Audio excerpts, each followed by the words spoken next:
Voice of Anantagiri, మీ voice మా వార్తలు. మోడీ గారి నాయకత్వం, మోడీ గారి నాయకత్వం, మోడీ గారి నాయకత్వం. కమలంపు గుర్తుకే, కమలంపు గుర్తుకే, కమలంపు గుర్తుకే. నాయకత్వం, రావు గారి నాయకత్వం, రెడ్డి గారి నాయకత్వం, బీజేపీ. కమలంపు గుర్తుకే, కమలంపు గుర్తుకే.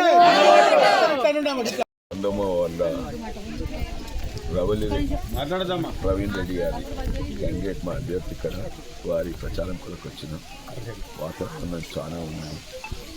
వాళ్ళు ఎన్ని కార్లు పెట్టుకొని తిరిగినా ప్రజల గుండెలకు పోలేదు.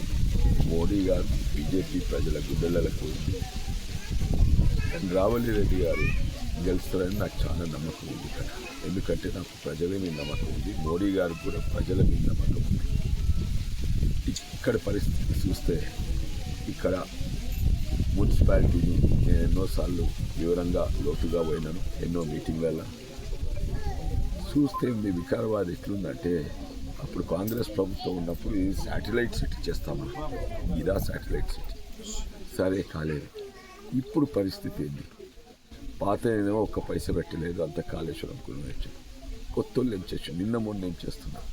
ఈరోజు వికారాబాద్ నడుస్తుందంటే ఎందుకంటే ఈ ప్రజలు కలిపిన ఇంటి బిల్లు, ప్రాపర్టీ ట్యాక్స్, మా దుకాణం నడిపించే వ్యాపారులు కట్టే ట్రేడ్ లైసెన్స్లు, లేకుంటే వీళ్ళు కట్టే నీళ్ళ బిల్లు, కరెంట్ బిల్ మీద వీళ్ళు ప్రజలు కట్టే పన్నుల మీదనే నడుస్తుంది.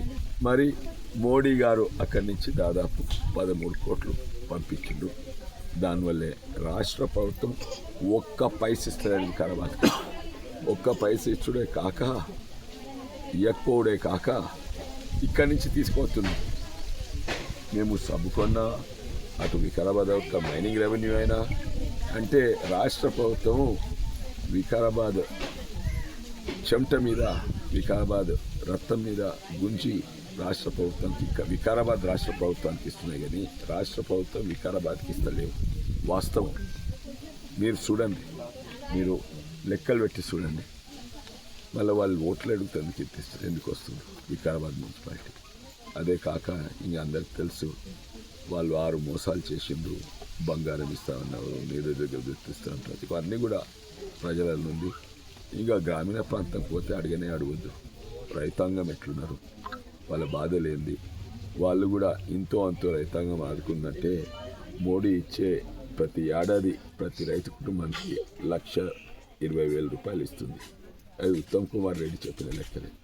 నాకు నమ్మకం ఉంది, ప్రజలకు మోడీ మీద నమ్మకం ఉంది, నాకు నమ్మకం ఉంది. మా అభ్యర్థి భారీ మెజార్టీతోటి ఇక్కడ గెలుస్తారు నమ్మకం ఉంది.